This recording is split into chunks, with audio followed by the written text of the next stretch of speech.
Howdy, welcome to TAMU Sports. I'm Kyle Smith, and here is your sports news now. Thursday night was the first night of the 2013 NFL Draft, and one familiar face rolled off the board second overall. Aggie left tackle Luke Joeckel was selected as the second pick to the Carolina Panthers last night, which makes him the second Aggie in the last 3 years to be picked number 2 overall. Tune in tomorrow to TAMU Sports to see more Aggies come off the board.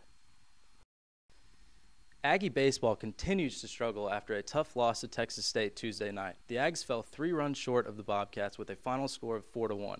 Starting pitcher Corey Ray took the loss, giving up 2 earned runs in 1 2/3 innings pitched. The Aggies' lone run was driven in by Cole Langford, the top of the first, scoring Blake Allemund, who stole second after a leadoff single.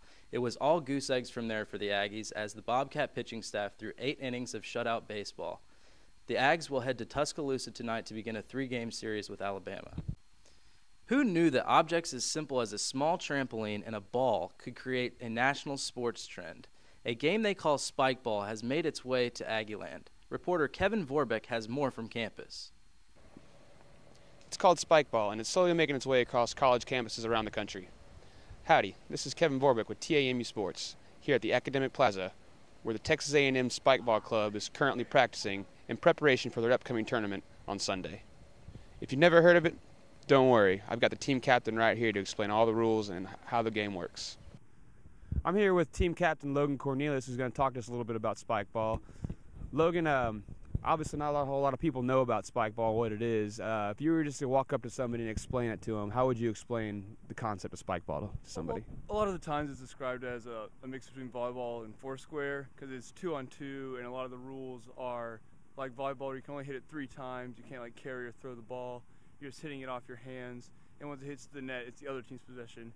It's like foursquare in a sense that you're all in your own little square, but volleyball in that the net, and you can't carry it or anything, so it's more like bouncing off you.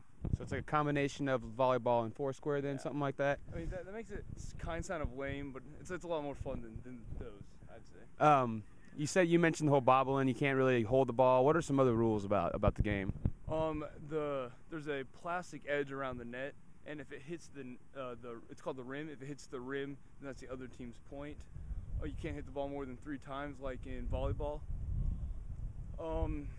No carries. Said that.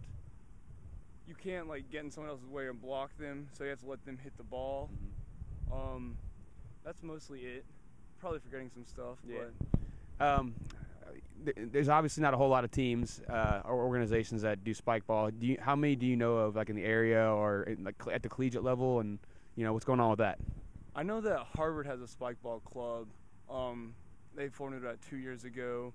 Nashville just started a spike ball league. They just had a tournament a couple weekends ago, and it's really big on the West Coast. A lot of tournaments go down in California, so it's just starting to get big. I mean, it's still not too big, but there's schools I think Tennessee, Knoxville has one. I don't know if it's a club, but I know they have tournaments, and South Carolina actually has a tournament coming up, so it's popping up. Just wanted to be the first ones in Texas to have it. So you have an upcoming tournament on Sunday, is that right? That's right. 1 to 5, registration's 1 to 2. It's our very first one, so we're just doing upfront registration. In the future we'll do online, but we'll do pool play, so teams will come, we'll separate them in divisions, they'll play, and that'll help with seeding, and then we'll do a double elimination bracket. That way, whether you're new or experienced, everyone can play 5 or so games and get to know spike ball. Because right now it's really about letting everyone know what it is and having fun. And that's over at Simpson Drill Field? Correct. That's spike ball for you. Logan, appreciate it. Kyle, back to you in the studio. That looks really interesting and fun. Good luck to everyone on Sunday. The number 22 men's golf squad traveled to St. Simons Island, Georgia this past weekend to compete in the SEC championships. Drew Evans led the Aggies with a 7th-place individual finish, which included a hole-in-one on the 17th Sunday afternoon. The Aggies combined 24 over par to finish only behind Alabama, South Carolina, and Auburn. The Crimson Tide won the event for the 2nd year in a row, edging out rival Auburn by only 2 strokes. Kevin was able to catch up with Coach Higgins earlier today. Coach, thanks for being with me today. Speaking of the SEC, the tournament wrapped up on Sunday. A&M finished 4th overall with a 7th-place tie finish for Drew Evans. Can you talk a little about the tournament, how y'all performed at the tournament?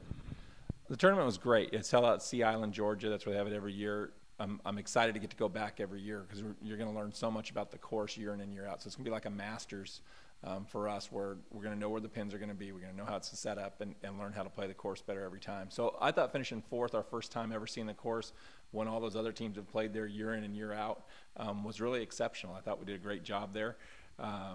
You know, like I said, the number of teams that we had to beat just to get fourth is just amazing. You know, I think we beat 6 teams ranked in the top 25 and still got fourth place. So it just kind of shows you the depth. Drew Evans was amazing. He's played great for us all year. 7th place finish, really stuck to his game plan well, executed the shots and played fantastic. And, you know, so really happy for him. Another nice finish. On Sunday, the 17th hole, he had that hole-in-one. What was that like? It was great. They're a great story. You know, I had 2 guys before him, Johannes Veerman and Cameron Peck.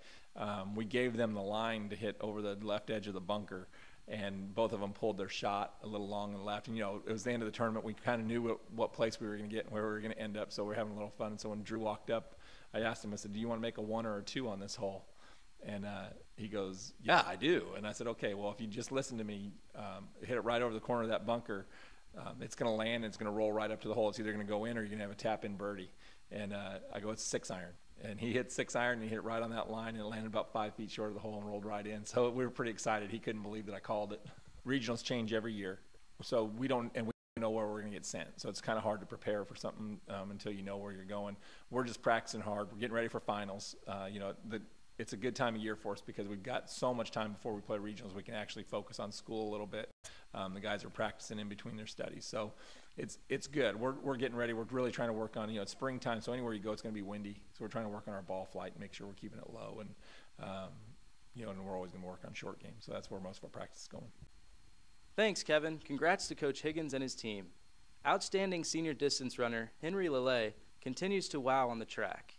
The Aggie superstar broke the A&M record in the 5,000 meters Wednesday evening at the Penn Relays in Philadelphia. The meet continues through Saturday as the Aggies look to continue their recent success. That's going to do it for your sports report this evening. Tune in tomorrow for more from the world of Aggie sports. From all of us here at TAMU Sports, we thank you for watching, and Gigamags.